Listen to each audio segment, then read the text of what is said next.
所來看到這是高雄市要選舉過來拼體能哦，咱看到這個畫面呢，這是民進黨立委王義川啊，來甲代表黨來參選高雄市長立委賴瑞良，兩個人啊拼體能啦，兩個人攏講什麼人的體能較好誒？其實賴瑞良啦，人講伊叫做體育自由生，所以今仔日王義川來甲試看覓啊，看到底有影無影。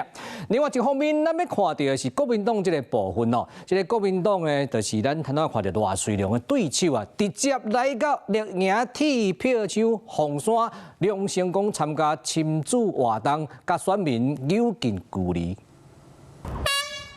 比賽一個開始，跑道有兩人趕緊向前衝，是講換一個角度來看。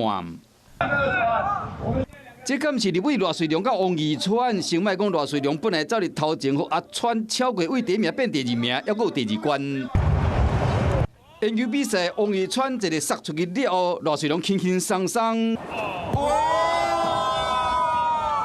雖挽回面子，即嘛和王義川見識到伊的實力。因為他以前的外號叫小胖子嘛，對，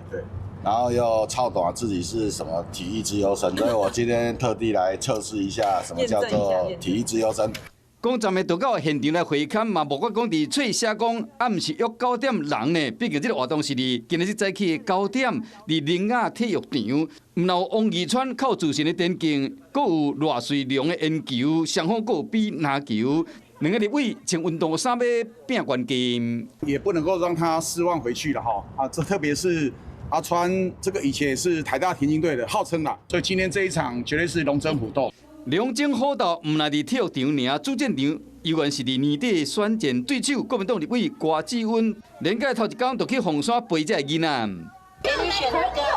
講就座要讓這個囡仔有優質的教育環境。身為一個高雄市長的候選人，絕對會是把教育當作我們最重要的，讓我們的下一代可以在這一個美麗友善的環境，沒有毒品，沒有霸凌，然後讓我們老師可以教得非常好。為運動比賽到親子活動，那這個政治人物在連屆頭一天用無同款的方式接近選民，選戰的腳步攏無停。